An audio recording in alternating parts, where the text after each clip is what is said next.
Често во вашите изјави знаете да ги споменете вашата навивачка група, навивачката група на МЗТ Скопје Фемилија Аеродром, за низиниот придонес, но и поддршка во надпреварите. Колку сметате дека навивачите се важни и играат улога во играта на кошаркарите? Па добро, доста ги споменувавме и можам само да кажем дека за оваа сезона за нивното навивање заслужија на чиста десетка од нас. Беа стварно поддршка на секој надпревар и дома и на гости.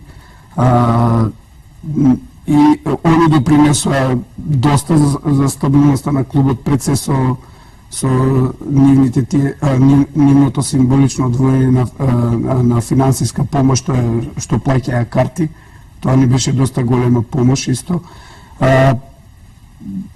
Мислам дека моментално играчки, они како навивата, ние како игравме оваа сезона, бевме доста далеко зад нив.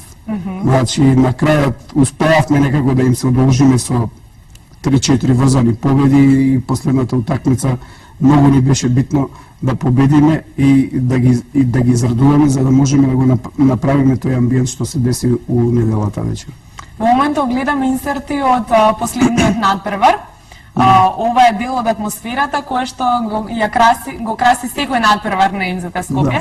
Ова е една препознатлива атмосфера, мала кореографија од Фемилија Аеродром за постигнување на големи резултати во наредниот период. Како што рековте, во оваа сезона баш и не им париравте во однос на играњето, меѓутоа останува како најава дека следните сезони ќе им се одолжите. Да, сигурно.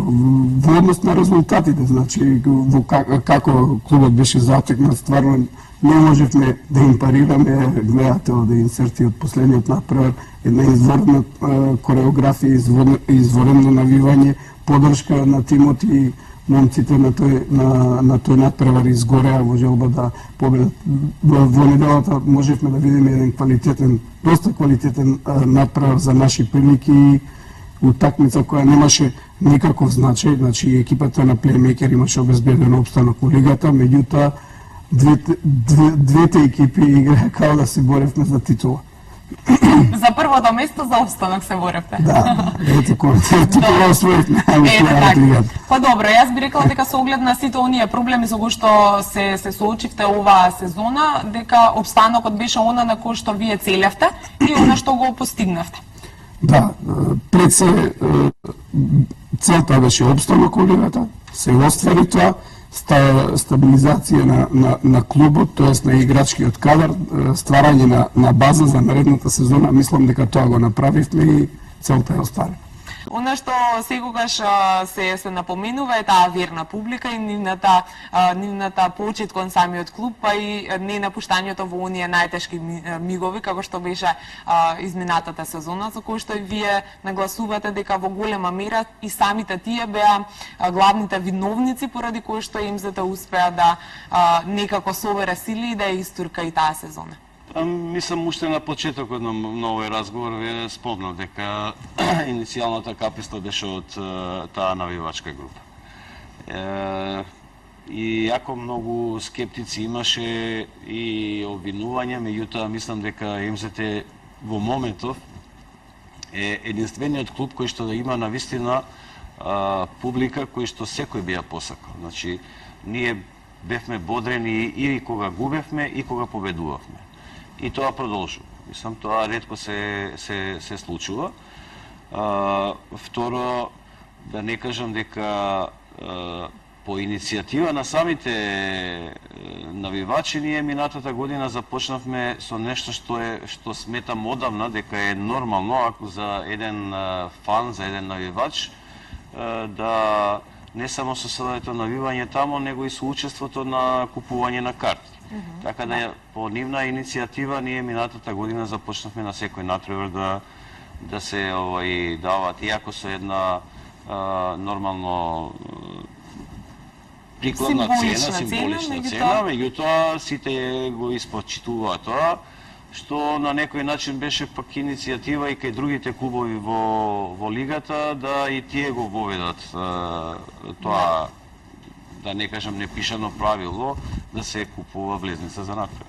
Да, сега тоа е новина кај нас во Македонија, во македонската кошарка, еве бидејќи зборуваме за кошарка, меѓутоа во светот тоа е практика. Бидејќи навивачите се тие кои што на еден начин учествуваат во финансирање на самиот клуб, така што да се плати влезница за да се гледа клубот за кој што навиваш, не треба да биде некоја навистина нереална состојба, туку треба да биде практика. Мислам, сегде во светот е, да не кажам во овие големи клубови, практично и буџетот го формираат на база на тие годишни карти, кои однапред се, и тоа со навистина за наши услови поприлично високи износи. Меѓутоа, нормално, мораме да се прилагодиме кон условите во кои што ние живееме и секако не треба да биде тоа и големо оптеретување. Да. Со оглед на тоа, ако ви кажам еден пример на едно младо детенце кое што веројатно на 10 на 11 години возраст дојде со еден куп на железни парички за кои што му недостасувале уште 2 денара. Мислам, навистина тоа е, еве и сега малку се најжувам, доказ на една верност и желба да го бодри клубот. Да.